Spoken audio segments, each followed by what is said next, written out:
but they want to wait till January, February. Hey, beat up right now. Go sign the contract. Know that. Sign the contract. Know that. You ain't on that, nigga. Know that. You ain't on that, nigga. Right now, nigga. Yeah. So until the fight done, I ain't really got too much to say on it, but that's a fight I want. So T.O., let's do it. You feel confident though? I know I'm gonna win, for sure. The cameras were rolling at Madison Square Garden for what was supposed to be a standard promotional face-off, but within minutes, the script was completely shredded. If you thought the Shakur Stevenson versus Teofimo Lopez press conference was going to be a respectful exchange of pleasantries, you were dead wrong. The tension didn't just rise, it exploded. The air in the room shifted from professional sports event to a near brawl the second the microphones went live. But while everyone was distracted by the shouting match, something much darker and more calculated was happening underneath the surface.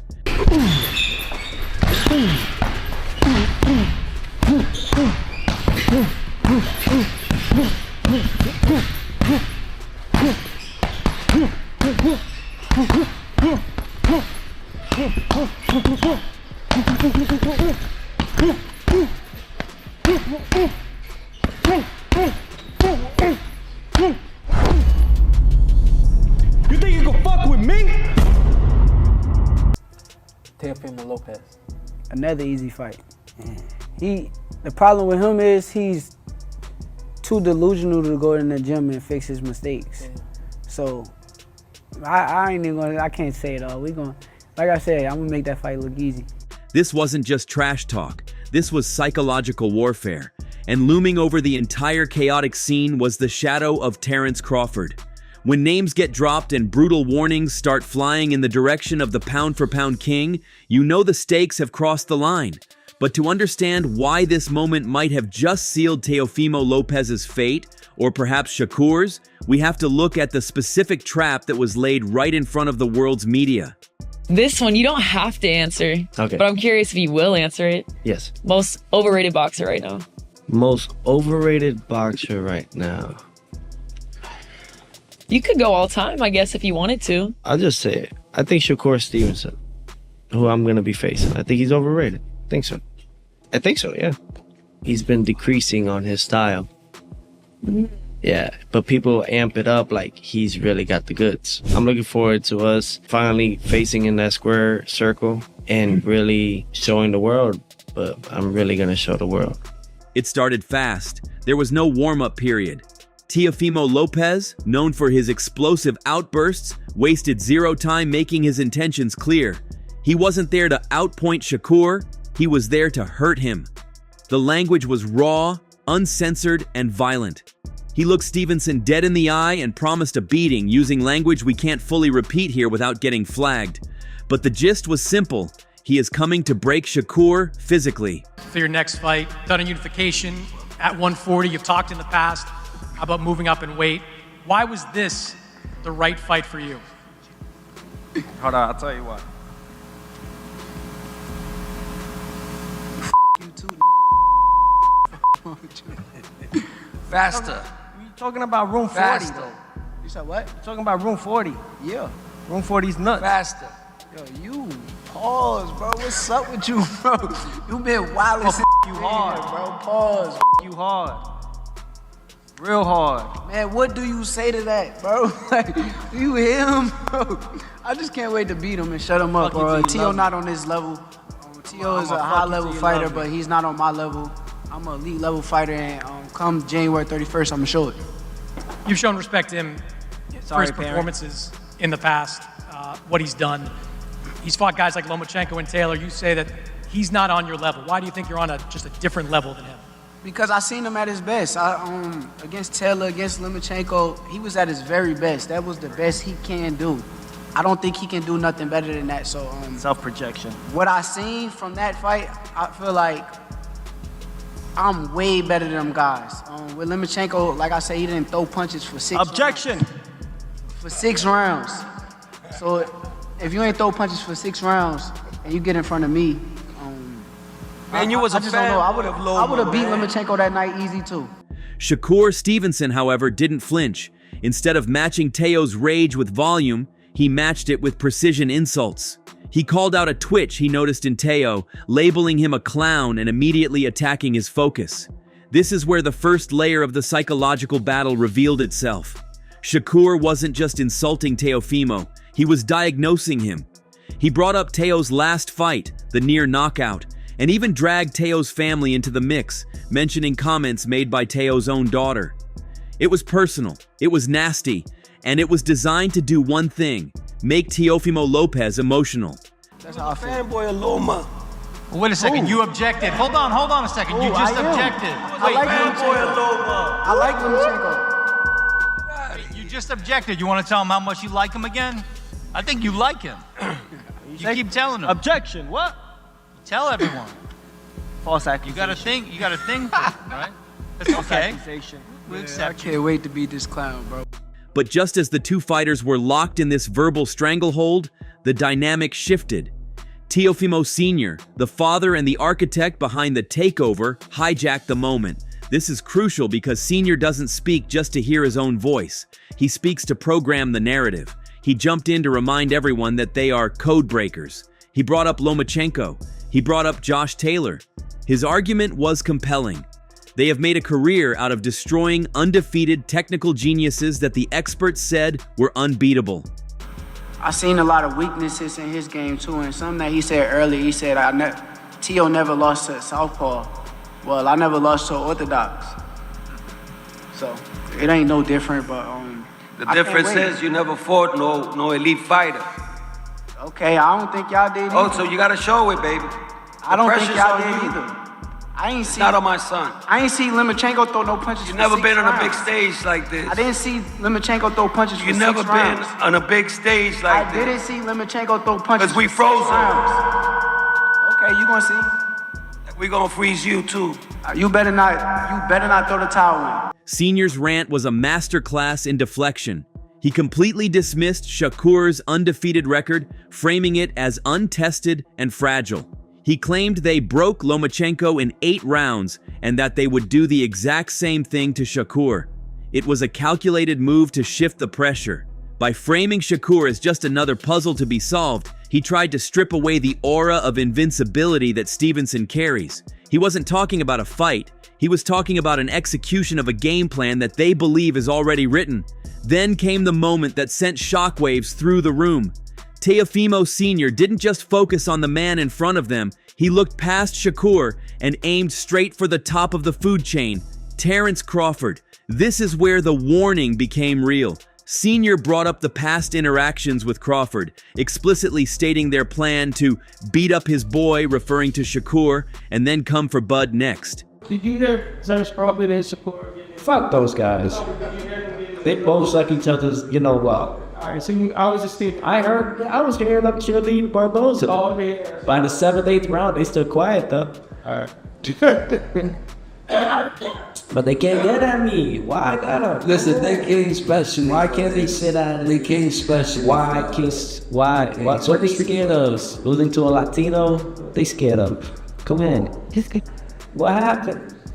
Listen, man, I told Terence Crawford I see them legs, they already done, man. But I'm happy for the guy because he's getting a good paycheck. That he's up his weight, but he's never gonna fight a real chat. You know what I'm saying? Like my son. I mean, that Canelo fight is ridiculous. It was a bold, borderline reckless move. Calling out Terence Crawford while you have Shakur Stevenson sitting 3 feet away is a dangerous game. Senior accused Crawford of dodging them, claiming they've been chasing him for years and that Teo would even jump to 160 pounds to make it happen. "Speed kills," he shouted, claiming that's the weapon that will end Shakur and eventually Crawford. It was a declaration of war against the entire elite structure of boxing, positioning Team Lopez as the outsiders coming to burn the kingdom down. Versus Shakur, just looking at that fight stylistically, how does it play out in the ring? It's 50-50. In order for you to participate in this sport, you gotta have a high level of confidence. I feel like both of them has a high level of confidence, Teofimo Lopez and Shakur Stevenson, but styles make fights. Naturally, I think Teofimo Lopez is stronger than Shakur. Naturally, I think he has more athleticism than Shakur.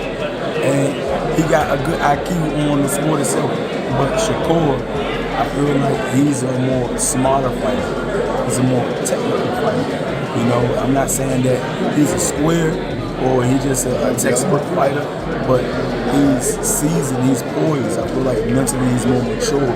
Like he don't go outside of the boundaries on taking risks.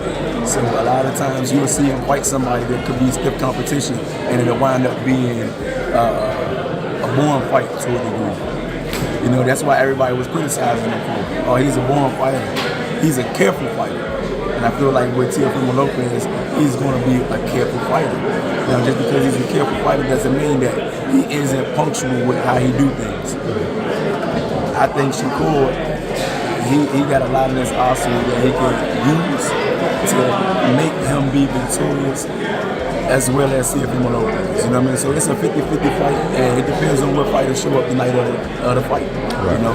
But if I had to give you my whole honest truth, if Teofimo Lopez show up and is ready to fight just like how he fought Lomachenko, he'll win. But while the Lopez team was screaming about speed and legacy, the real experts in the room noticed something else entirely.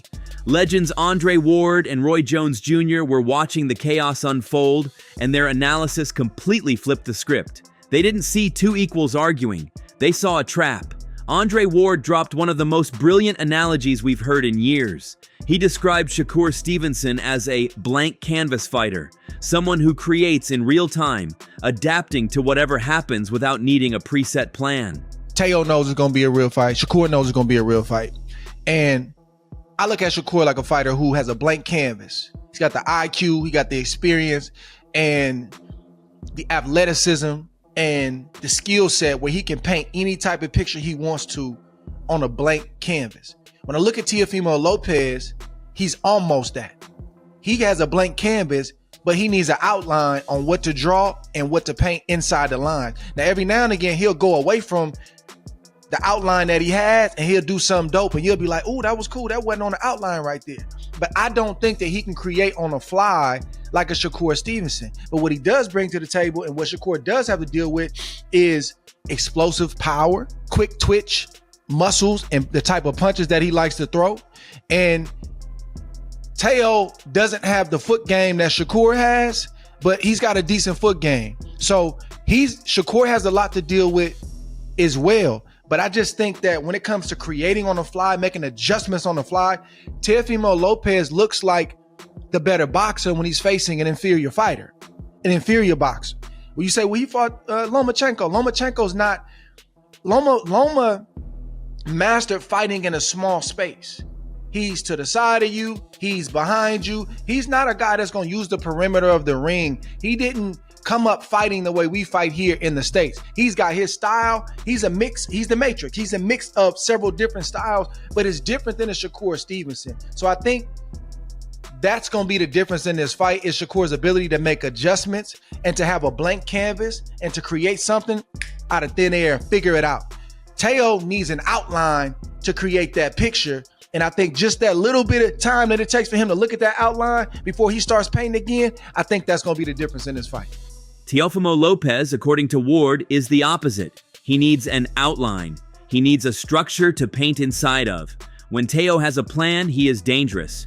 But when that outline disappears and chaos takes over, he struggles to create on the fly.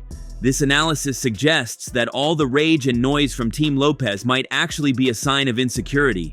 They need the fight to go a certain way, whereas Shakur can exist comfortably in any situation. I think that Teo just painted outline by being as disrespectful as he can at the press conference, because he wants to try to piss this kid off so the kid come fight with him. You understand me? Because with me, he have exactly what he wanted. Because as soon as I go in there, I'm coming straight to his head. You understand where I'm coming from? So, but I think that's what he's trying to get. Yeah, you feel me? But I think that's what he's trying to get Shakur to do. Because why would you say that to a person? What does that have to do with boxing? You feel me? He knows that Shakur has great feet, and he's not going to be able to catch Shakur if he lets Shakur take his time to do what he does. So he got to try to make Shakur come in and try to kill him, which is what he just did at the press conference. So I don't feel bad about what he did at the press conference. I understand it now. Now that I saw it, he knows that he is right now. He ain't got much chance than outside picking a shot with Shakur because you don't beat Shakur like that. But if he can make Shakur get reckless and talk reckless to him, he's talking reckless to him to force him to hopefully force him to be reckless. You understand me? So what I would have did, like I said, I would have been reckless at the press conference, so I ain't got to be reckless in the ring. You understand me? I really ain't got that recklessness out the way. You feel me? Just so you know, I know where to be reckless at. Wherever you be reckless at is where I'm going to be reckless at. You understand me? So, and we got that out the way, so when the fight comes, I can get back to my fight game. You understand me? But he's just trying to do things to draw Shakur to him, to make Shakur be reckless, because if Shakur fights reckless, that gives him his best chance to win. Roy Jones Jr. took it a step further.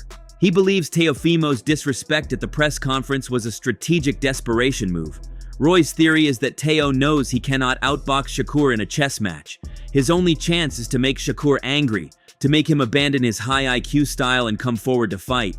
By attacking his pride and calling him boring, Teo is trying to bait Shakur into a mistake. It's a classic street tactic. If you can't beat the technician, turn it into a brawl.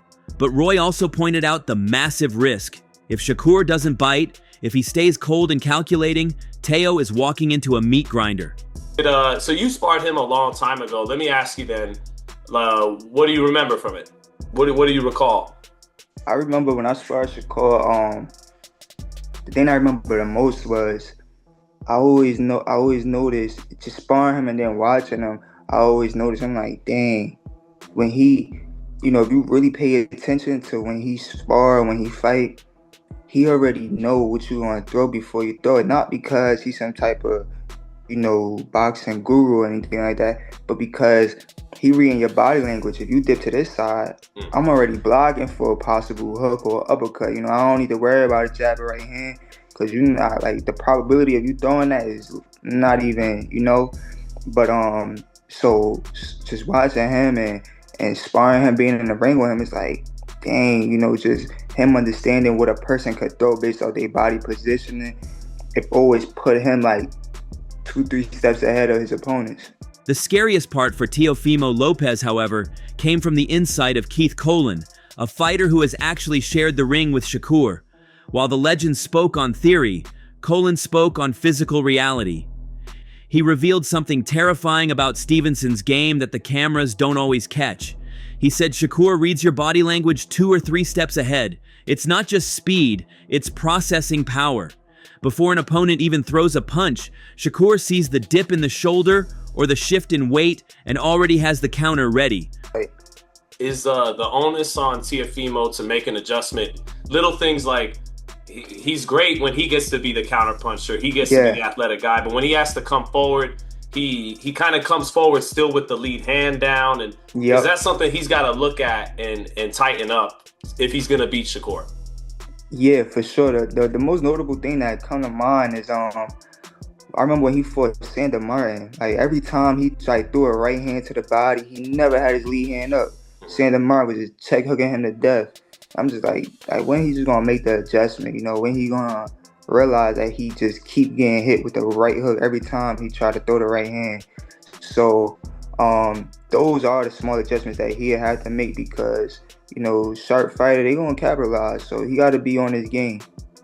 Is it that when you got to pick your hand up, does it take away from your vision or your creativity? I just noticed when a fighter is able to fight with the lead hand down, they can, be more creative, give different. You get what I'm saying? Yeah, it's more so like they more in a rhythm. When your hands down, you more in a rhythm. You don't have to think too much. You walk with your hands down, you run with your hands down. It's hard to run with your hands up, and naturally when you twist your body motion, your hands sometimes could come down if you're not being disciplined or if you haven't practiced it 100 times, So sometimes, again, fighters do it, they don't even notice they doing it, but the ones that are super disciplined and look at, the small little things, the adjustments that they can make, those are the ones, that's what separates the good fighters from the great fighters. Colin then exposed a massive technical hole in Teofimo's game that could decide this fight.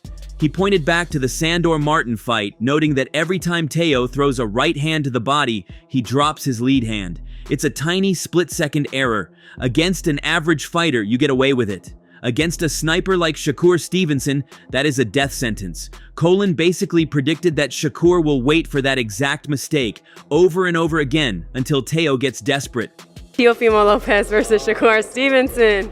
I like both guys, honestly. I like both guys. Teofimo, he's funny, he's got character, but he's a great fighter. He's very athletic. He comes from awkward angles, and I do like his style, but I study boxing, I watch boxing, I do like Shakur's style. The way he breaks his opponents down, he slows it down to his pace, he's got good distance. If you got to pick someone, I'm going Shakur, but it's a great fight. They're both young, both in their prime, and it's the fights we need now. This brings us to the brutal reality of January 31st. The press conference showed us two very different mindsets. On one side, you have the loud, emotional, and explosive confidence of Team Lopez, who believe their speed and power can break anyone's code. They are betting everything on their ability to create chaos. On the other side, you have the chilling calm of Shakur Stevenson. He didn't need to scream. He just sat there reading his opponent like a book, waiting for the outline to crack. The warning to Terence Crawford might have grabbed the headlines, but the real story is the trap being set for Teofimo.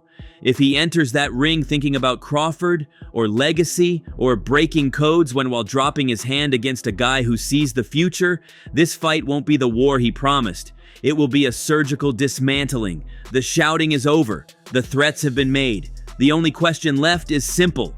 Is Teofimo Lopez a genius for trying to drag Shakur into a street fight, or did he just talk himself into a humiliation? The canvas is blank, and on fight night, we're going to see whose blood paints the picture. But what do you think? Can Teofimo Lopez prove the world wrong and cause a massive upset on January 31st? You let me know in the comments below. That's all from today's video. If you enjoyed it, remember to leave a like, subscribe, and ring that bell icon so you never miss our upcoming videos. And don't forget to share your thoughts in the comments section. Stay tuned, and we will catch you in the next video.